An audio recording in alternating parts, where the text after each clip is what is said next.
अच्छा, अब हम बात करते हैं बैंक लोन्स की। ठीक है, बैंक लोन्स हमारे पास क्या हैं?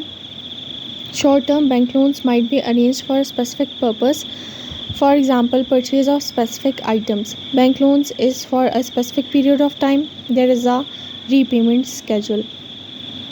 शॉर्ट टर्म बैंक लोन्स जो होता है ना, वो कुछ स्पेशल पर्पस के लिए यूज़ होते हैं। ठीक है, जैसे कि आपने कोई स्पेसिफिक आइटम्स हैं उनको बाय करना हो, इस वजह से।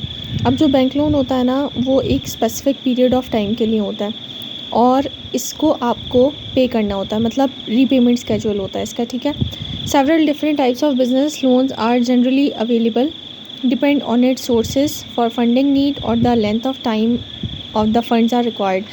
अब जो बिज़नेस लोन्स होते हैं वो डिफरेंट टाइप्स के अवेलेबल होते हैं। ठीक है, वो डिपेंड करते हैं कि आपको किस चीज़ के लिए पैसों की ज़रूरत है और आपको कब तक पैसे चाहिए। ठीक है, another types of business loans is a term loan use to finance the purchase of fixed assets such as machinery. The maturity on a term loan में typically between 3 to 10 years. Such loans are considerable long-term loans and can be secured or unsecured.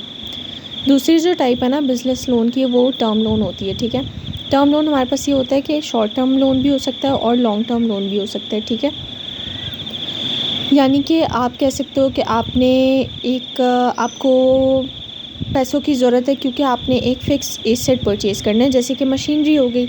अब उस term loan की एक maturity होगी, means हम कह सकते हैं कि क्या कहना चाहिए, जो उस टर्म लोन की एबिलिटी है या फिर कब तक वो चलेगा, हम कह सकते हैं कब तक वो अवेलेबल है, या फिर उसकी जो लास्ट ड्यू डेट है वो कब तक हो सकती है, बिटवीन 3 to 10 years। ठीक है, ये बेसिकली एक टर्म लोन की टिपिकली मैच्योरिटी होती है। और जो लोन्स होते हैं वो मींस जिसका मैं बता रही हूँ 3 to 10 years का, वो बेसिकली लॉन्ग टर्म लोन्स कहलाते हैं और ये सिक्योर्ड भी होते हैं और ये अनसिक्योर्ड भी होते हैं। ठीक है, क्योंकि जो शॉर्ट टर्म लोन होता है ना, वो 1 साल के अंदर तक होता है। अब इसमें कुछ इसके एडवांटेजेस हैं जो कि क्या हैं? Bank loan provide you the flexibility to spend the money as per the company's requirement.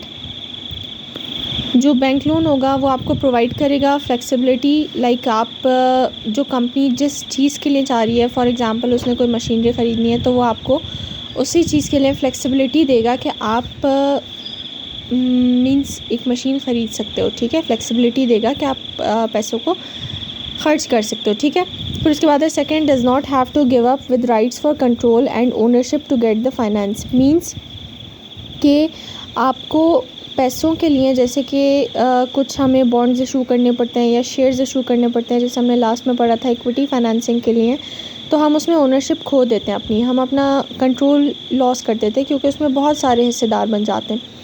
लेकिन इसमें ऐसा नहीं होता। ठीक है, आपको आपके कंट्रोल आपके पास ही रहते हैं और आपको ओनरशिप नहीं देनी पड़ती पैसों के लिए।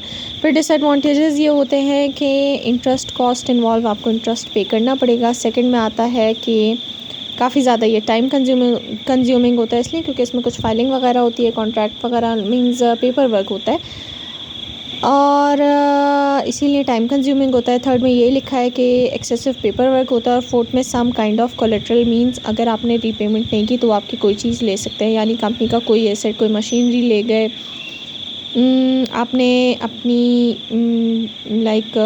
आपने कंपनी की कोई भी चीज़ अगर कोलेट्रल पे आपको रखवानी पड़ेगी, क्योंकि मे बी आप रीपे अला ना करें, आप ना कर सको, तो फिर आपको वो नहीं पे किया तो वो फिर वो चीज़ ले जाएंगे। ठीक है, तो ये इसके 4 डिसएडवांटेजेस हैं and that was all about bank loans.